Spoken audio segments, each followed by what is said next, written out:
প্রতিটি মানুষের জীবনে এমন একজন থাকেন যিনি সকল প্রতিকূলতায় পাশে থাকেন, যেন এক আলোকবর্তিকা। আমাদের গল্পের মূল চরিত্র শিয়াওলিন তার জীবনে এমন একজন স্ত্রী পেয়েছেন। তিনি দেখতে হয়তো সাধারণ, কিন্তু তার ভালোবাসা আর সমর্থন ছিল অসাধারণ। প্রতি মাসে তার স্বামী যখন সামান্য কিছু টাকা আয় করতেন, তখনও তার মনে ছিল এক বিশাল স্বপ্ন, শৈশবের সেই সুরের জগৎ।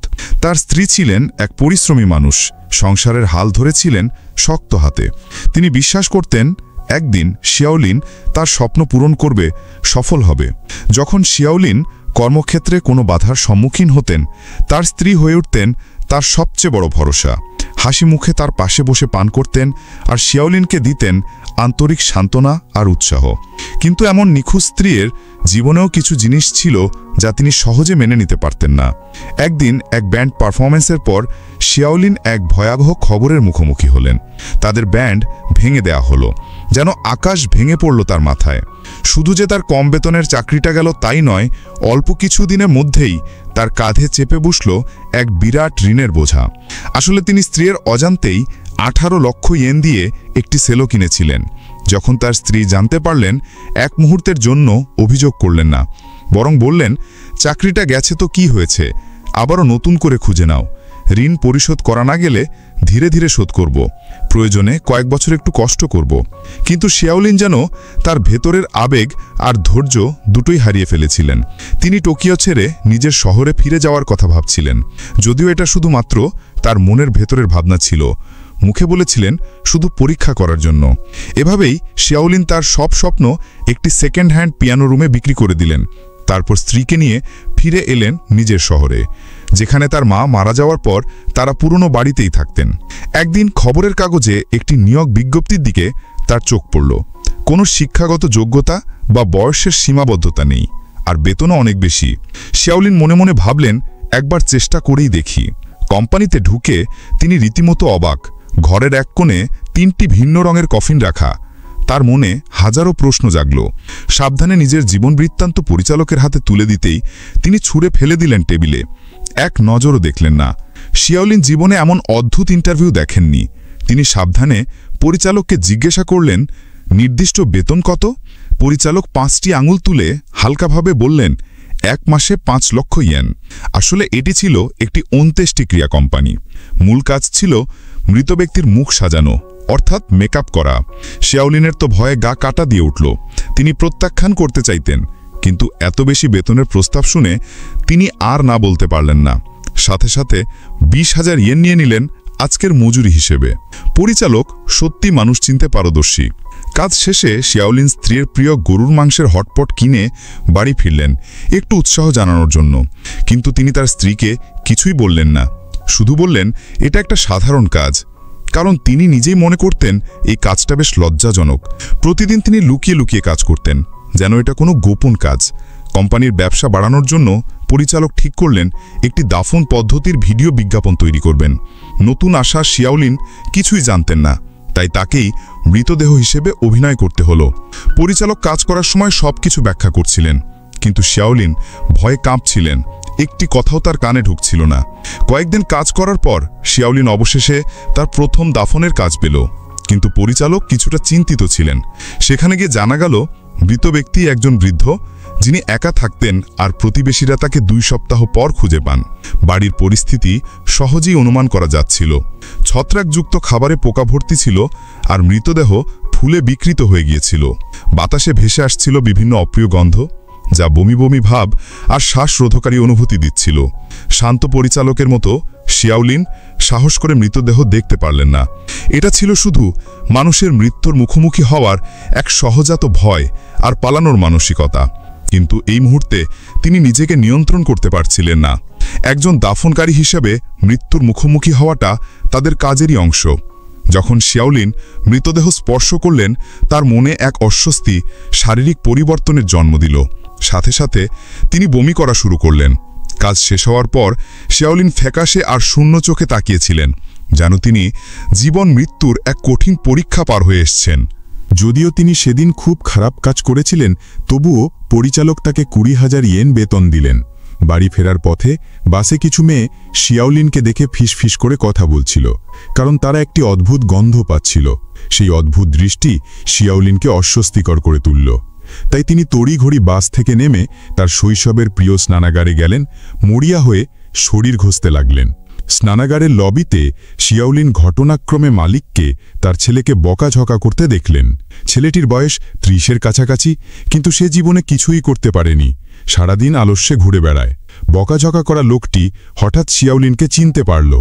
দেখা গেল তারা ছোটবেলার বন্ধু। পাশে থাকা স্নানাগারের মালিকও শিয়াওলিনকে চিনতে পারলেন এবং উত্তেজিতভাবে তার নাতনির সাথে পরিচয় করিয়ে দিলেন। এই চাচা একজন অসাধারণ মানুষ। তিনি টোকিওতে সেলো বাজাতেন, একজন শিল্পী, শিল্পে পূর্ণ। এই প্রশংসা শিয়াওলিনকে কিছুটা অস্বস্তিকর করে তুলল। বাড়ি ফিরে তার স্ত্রী তার জন্য একটু জমকালো রাতের খাবার প্রস্তুত করে রেখেছিলেন, কিন্তু যখন তিনি তাজা কাঁচা মুরগির প্লেটটি দেখলেন, তার মধ্যে তীব্র বমি বমি ভাব আবার ফিরে এলো। তার স্ত্রী ভাবলেন শিয়াওলিন হয়তো অসুস্থ, কিন্তু আসলে শিয়াওলিন তখনও মৃত্যুর ছায়া থেকে মুক্তি পাননি। যে কোনো মৃত্যু তাকে আবার ভয়ে ডুবিয়ে দিত। তিনি তার স্ত্রীকে শক্ত করে জড়িয়ে ধরলেন। এই উষ্ণ শরীরটি যেন লোভীর মতো আদর করছিলেন। স্ত্রীর সতেজ গন্ধ শুকে তিনি হৃদয়ের সব মেঘ দূর করতে চাইলেন আর জীবনের সৌন্দর্য পুনরায় অনুভব করতে চাইলেন। কিন্তু সেই মেঘলা রাতের পরেও শিয়াওলিন ঘুমাতে পারলেন না। তিনি তার শৈশবের সেলো বের করে নিলেন, সঙ্গীতের মধ্যে কিছুটা শান্তি খুঁজতে চেষ্টা করলেন। সেলো কেসে রাখা একটি সাধারণ পাথর শিয়াওলিনের স্মৃতি জাগিয়ে তুলল।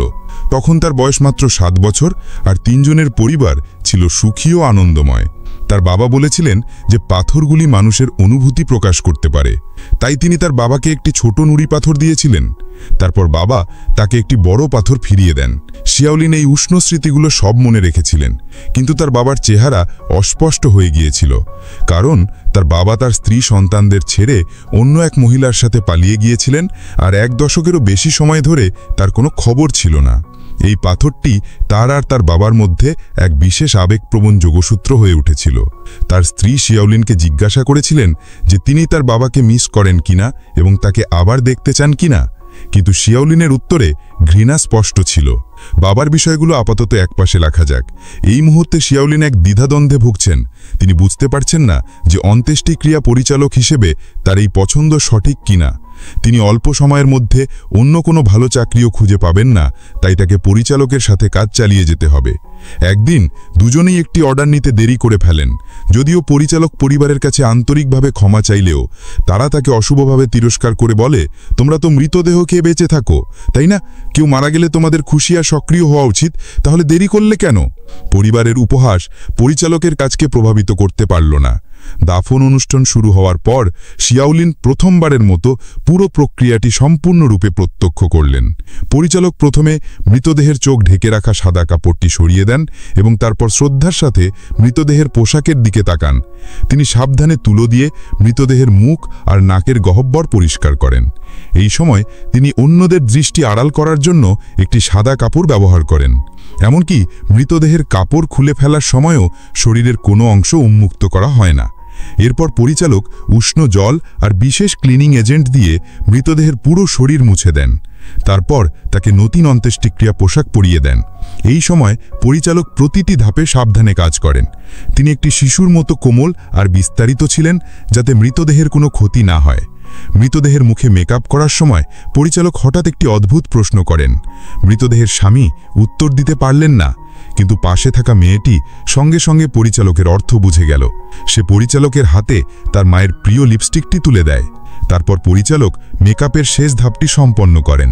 মৃতদেহের ফ্যাকাশে চেহারায় যেন জীবনের শ্বাস ফিরিয়ে আনেন।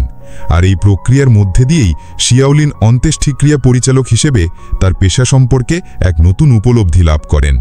তারা যেন মৃতদের শেষ শালীনতা আর মর্যাদা ফিরিয়ে দেন, তাদের পরিবারের কাছ থেকে শান্তিতে বিদায় নেওয়ার সুযোগ করে দেন, আর পরিবারগুলোকে তাদের প্রিয়জনকে বিদায় জানানোর সময় একটি অপেক্ষাকৃত সুন্দর স্মৃতি রেখে যান। তারা কেবল একটি ঠান্ডা মৃতদেহ নিয়ে কাজ করেন না, বরং তারা তাদের হাত আর ভালোবাসা দিয়ে জীবন আর মৃত্যুর মাঝে এক সেতু নির্মাণ করেন। অন্ত্যেষ্টিক্রিয়া অনুষ্ঠান শেষ হওয়ার পর মৃত ব্যক্তির স্বামী হঠাৎ ছুটে এলেন। তিনি তার আগের অভদ্রতার জন্য আন্তরিকভাবে ক্ষমা চাইলেন এবং উপহার হিসেবে কিছু দিলেন। লোকটির শ্রদ্ধা শিয়াওলিনকে খুব খুশি করেছিল, এমনকি তিনি কিছু না করেও গর্বিত বোধ করেছিলেন। এরপর শিয়াওলিন ধীরে ধীরে মৃতদেহ আর মৃত্যুর ভয় কাটিয়ে উঠলেন। প্রতিদিন বাড়ি ফেরার পর তিনি আর কম কথা বলতেন না, তবে তিনি তার স্ত্রীর সাথে তার কাজ সম্পর্কে খুব কমই কথা বলতেন। তার স্ত্রীও ভেবেছিলেন যে তিনি শিষ্টাচার সম্পর্কিত কাজ করছেন। কিছুদিন পর শিয়াওলিন ইতিমধ্যে অন্ত্যেষ্টিক্রিয়া অনুষ্ঠানের পুরো প্রক্রিয়াটি আয়ত্ত করে ফেলেছিলেন, আর পরিচালকের মতোই নির্ভুলভাবে কাজ করতে পারতেন। তিনি প্রতিবারই তার কাজ পুরোপুরি সম্পন্ন করতেন। একদিন কাজ শেষে শিয়াওলিন রাস্তায় তার শৈশবের বন্ধু রেনকুইয়ের সাথে দেখা করলেন। তিনি উষ্ণভাবে তাকে অভিবাদন জানাতে এগিয়ে গেলেন, কিন্তু রেনকুই বিরক্তিকর মুখভঙ্গি করলেন। তারপর তিনি আন্তরিকভাবে শিয়াওলিনকে উপদেশ দিলেন, তুমি তো ত্রিশোর্ধ্ব, একটি সম্মানজনক কাজ খুঁজে পেতে পারো না? কারণ সেই সময়ে জাপানে বেশিরভাগ মানুষই অন্ত্যেষ্টিক্রিয়া শিল্পে নিযুক্ত ব্যক্তিদের প্রতি সংস্কার আর বৈষম্যমূলক আচরণ করত। এমনকি তারা মনে করত যে তাদের ওপর অপবিত্র কিছু আছে। এমনকি শিয়াওলিনের গুণী স্ত্রীও যখনই এই বিষয়ে জানতে পারলেন, তখন তার প্রথম প্রতিক্রিয়া ছিল তার স্বামী যেন তাড়াতাড়ি এই চাকরি ছেড়ে দেয়। তাদের দেখা হওয়ার পর থেকে তার স্ত্রী শিয়াওলিনের কোনো কাজই বিরোধিতা করেননি, কিন্তু এবার তিনি শিয়াওলিনকে চাকরি ছাড়তে প্রায় অনুরোধের সুরেই বললেন। শিয়াওলিন ভেবেছিলেন যে তার স্ত্রী তার কাজের বিরোধিতা করবেন, কিন্তু এমন তীব্র প্রতিক্রিয়া হবে তা ভাবেননি। এক মুহূর্তের জন্য তিনি তার সিদ্ধান্তের সঠিকতা নিয়েও সন্দেহ প্রকাশ করলেন। অবশেষে তার স্ত্রী রাগে টোকিওতে ফিরে গেলেন। শিয়াওলিন কিছুটা বিভ্রান্ত হয়ে কাজ চালিয়ে গেলেন। এইবার অন্ত্যেষ্টিক্রিয়া করা মৃতদেহটি একটি বিদ্রোহী কিশোরী ছিল। সে আর তার প্রেমিক মোটরবাইকে চড়ার সময় দুর্ঘটনায় মারা যায়। ক্ষুব্ধ পরিবার ছেলেটিকে মারধর করে, তাকে অল্প বয়সে অশিক্ষিত বলে গালি দেয়, আর বলে যে সে সারাদিন বাইরে সময় নষ্ট করে। শিয়াওলিন বুঝতে পারছিলেন না সে একটি খুব পবিত্র কাজ করছে, কেন এত মানুষ তাকে তুচ্ছ করে দেখছে, এমনকি অযথা তাকে আক্রমণও করছে। ধারাবাহিক আঘাত তাকে চাকরি ছাড়ার কথা ভাবায়। সম্ভবত শিয়াওলিনের মনের কথা বুঝতে পেরে পরিচালক তাকে কথা বলার সুযোগ না দিয়েই ফুগু মাছের একটি বিশাল ভোজের আমন্ত্রণ জানালেন। জীবন জীবনকে খায়, যদিও এটি কঠিন, তবে এটি খেতেই হবে। তারপর শিয়াওলিনও একটি ফুগু মাছ তুলে স্বাদ গ্রহণ করলেন। পরিচালকটাকে জিজ্ঞাসা করলেন যে এটি সুস্বাদু কিনা। শিয়াওলিন বারবার মাথা নেড়ে হ্যাঁ বললেন, সুস্বাদু। আমরা সবসময় কথোপকথনের গভীর অর্থ বুঝতে পারিনি, কিন্তু আমরা কি নির্ভয়ে অনুমান করতে পারি? একটি জীব অন্য একটি জীবকে খেয়ে বেঁচে থাকে। এটি জীবনের চক্রের এক অদ্ভুত উপায়, আর এটি প্রকৃতির এক অসহায় নিয়মও। যখন ফুগু মাছ অনিবার্যভাবে অন্য জীবনের খাদ্য হয়ে ওঠে, তখন তার মৃতদেহকে সবচেয়ে সুস্বাদু খাবার তৈরি করা হয়। এটি ফুগু মাছের প্রতি চূড়ান্ত সম্মানও, আর মৃত্যুও মানুষের জন্য এক অনিবার্য চূড়ান্ত প্রশ্ন। সুতরাং দাফনকারীরা এক অর্থে ফুগু মাছ রান্না করার শেফ। মৃতদের জীবনের প্রতি সর্বোচ্চ উপায় বিদায় জানানোর সুযোগ দেওয়া, এটি মৃতদের প্রতি শ্রদ্ধা, আর জীবনের প্রতিও শ্রদ্ধা। এরপর থেকে কিছুদিন ধরে শিয়াওলিন আর চাকরি ছাড়ার কথা ভাবেননি। তিনি একটার পর একটা দাফন অনুষ্ঠান একা সম্পন্ন করেছেন। তিনি অল্প বয়সে মারা যাওয়া শিশুদের বিদায় জানিয়েছেন, আর বৃদ্ধ বয়সে মারা যাওয়া বৃদ্ধদেরও বিদায় জানিয়েছেন। জীবন আর মৃত্যুর মাঝে তিনি ধীরে ধীরে জীবনের প্রকৃত অর্থ উপলব্ধি করেছেন, আর মন থেকেই নিন্দিত কাজটি গ্রহণ করেছেন। শীত গিয়ে বসন্ত আসার পর কয়েক মাস ধরে বাড়ি থেকে দূরে থাকা তার স্ত্রী হঠাৎ ফিরে এলেন, আর এক সুসংবাদ নিয়ে এলেন, শিয়াওলিন বাবা হতে চলেছেন। তাই তার স্ত্রী শিয়াওলিনকে নম্রভাবে বুঝিয়ে বলেন যেন তিনি সন্তানের জন্য আবার ভালোভাবে চিন্তা করেন। কিন্তু তাদের আলোচনার ফলাফল বেরোবার আগেই কোম্পানি ফোন করে একটি নতুন কাজ দেয়। গোসলখানার মালিক হঠাৎ মারা গেছেন। যেহেতু তারা পরিচিত ছিলেন, শিয়াওলিন তার স্ত্রীকে নিয়ে শোকসভায় যান। তার স্ত্রীও প্রথমবারের মতো শিয়াওলিনের কাজের পুরো প্রক্রিয়াটি প্রত্যক্ষ করেন। তার চোখে সর্বদা গভীর মনোযোগ আর দৃঢ়তা ছিল। তার প্রতিটি কাজ আনুষ্ঠানিকতায় পূর্ণ ছিল। শিয়াওলিনের সাথে এত বছর ধরে পরিচিতি থাকার পর এটি প্রথমবার যখন তিনি শিয়াওলিনকে দেখেন এত আন্তরিকভাবে একটি কাজ করতে। আর এই মুহূর্তে তার স্ত্রী মন থেকে হাল ছেড়ে দেন শিয়াওলিনকে চাকরি ছাড়ার জন্য বোঝানোর চিন্তা। শোকসভায় শিয়াওলিন সেই বৃদ্ধ লোকটিকে দেখেন যিনি প্রায়ই গোসলখানায় দাবা খেলতেন। দেখা গেল যে তিনিও একজন অন্ত্যেষ্টি ক্রিয়াশিল্পের কর্মী ছিলেন। এতে অবাক হওয়ার কিছুই নেই যে তিনি কখনো শিয়াওলিনকে ঘৃণা করেননি। আর শিয়াওলিন যখন বিভ্রান্তিতে ছিলেন, তখন তিনি সবসময় তাকে কিছু নির্দেশনা দিতেন। মালিকের মৃতদেহ দাহ করার জন্য চুল্লুতে ঢোকানোর পর মালিকের ছেলে বৃদ্ধ লোকটির সাথে অপারেটিং রুমে যান। সে এখানে তার মাকে শেষ বিদায় জানাতে চায়। বৃদ্ধ লোকটি তাকে গভীর অর্থপূর্ণভাবে সান্ত্বনা দেয়। যখন বৃদ্ধ লোকটি স্টার্ট বোতাম টিপে রেনকুই আর নিজেকে ধরে রাখতে না পেরে কাঁদতে শুরু করেন, তিনি অনুতপ্ত হন যে তিনি তার সাথে আরও বেশি সময় কাটাতে পারেননি। আর তিনি ছোটখাটো বিষয় নিয়ে তার মায়ের সাথে প্রায়শই ঝগড়া করার জন্য অনুতপ্ত হন। সময় এপ্রিল মাসে চলে আসে, যখন চেরি ফুল ফোটে। শিয়াওলিনের স্ত্রীর পেটও কিছুটা ফুলে ওঠে। এই দিন সে উঠানে ফুল দিচ্ছিল, যখন ডাকপিয়ন হঠাৎ একটি চিঠি নিয়ে আসে ইয়াগাতা প্রদেশ থেকে। প্রাপক শিয়াওলিনের মৃত মা ছিলেন। প্রেরক ছিল স্থানীয় পুলিশ স্টেশন। দেখা গেল যে শিয়াওলিনের বাবা হঠাৎ মারা গেছেন। পুলিশ তাকে যেতে বলল, তবে শিয়াওলিন খবরটি জানার পর রাগে ফোন কেটে দেন, কারণ তিনি মনে করেছিলেন যে তার কোনো বাধ্যবাধকতা নেই সেই লোকটির মৃতদেহ সংগ্রহ করার।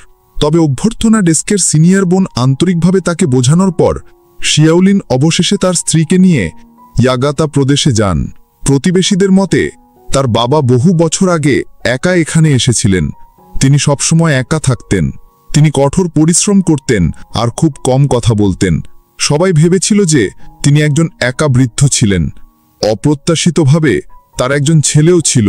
তবে শিয়াওলিনের কাছে এই মুখটি সম্পূর্ণ অপরিচিত মনে হয়েছিল। তার হৃদয়ে কোনো ঢেউ ছিল না। যতক্ষণ না কর্মীরা রূঢ়ভাবে মৃতদেহ সরাচ্ছিল, তখনই তিনি এগিয়ে গিয়ে তাদের থামান। স্বামী, তার স্ত্রী অবশেষে শিয়াওলিনের পেশা স্বীকার করেন, আর শিয়াওলিন তার বাবার জন্য ব্যক্তিগতভাবে অন্ত্যেষ্টিক্রিয়া অনুষ্ঠান সম্পন্ন করার সিদ্ধান্ত নেন। এটি মূলত পেশাগত নৈতিক বোধের কারণে ছিল। তবে যখন তিনি তার বাবার শক্ত করে ধরা মুঠি খুলছিলেন, এক পরিচিত জিনিস হঠাৎ নিচে পড়ে যায়। এই নুড়ি পাথরটি তার শৈশবে তার বাবাকে দেওয়া এক উপহার ছিল। এটি তার আর তার বাবার মধ্যে এক বিশেষ আবেগপ্রবণ বন্ধনও ছিল। তার বাবা জীবনের শেষ মুহূর্তে শক্ত করে ধরে রেখেছিলেন কেবল একটি সাধারণ নুড়ি পাথর নয়, বরং তার হৃদয়ে কখনো না ছাড়া এক গভীর উদ্বেগ। সেই সেতুগুলির গভীর ফাটলগুলি যা একসময় অতিক্রম করা অসম্ভব বলে মনে হয়েছিল, মৃত্যুর সামনে গুরুত্বহীন হয়ে পড়ে। তাই শিয়াওলিন তার বাবাকে ক্ষমা করে দেন, আর এক ঝলকে তার বাবার স্মৃতিতে তার মুখ স্পষ্ট হয়ে ওঠে। গল্পের শেষে শিয়াওলিন আলতো করে নুড়ি পাথরটি তার স্ত্রীর গর্ভবতী পেটে রাখেন। ভালোবাসা আর জীবনের ধারাবাহিকতা এই মুহূর্তে উন্নীত হয়। এখানে জীবনকে মৃত্যুর সাথে তুলনা করা হয়েছে। জীবন ও মৃত্যু এইভাবে অবিরাম চক্রাকারে প্রবাহিত হয়। যেমন ঋতুচক্রে ঝরা পাতা বসন্তের মাটিতে পরিণত হয়ে নতুন অঙ্কুরকে পুষ্ট করে, মৃত্যু এক ধরনের শক্তি রূপান্তরের মাধ্যমে জীবনের এক অংশ হয়ে চিরকাল টিকে থাকে।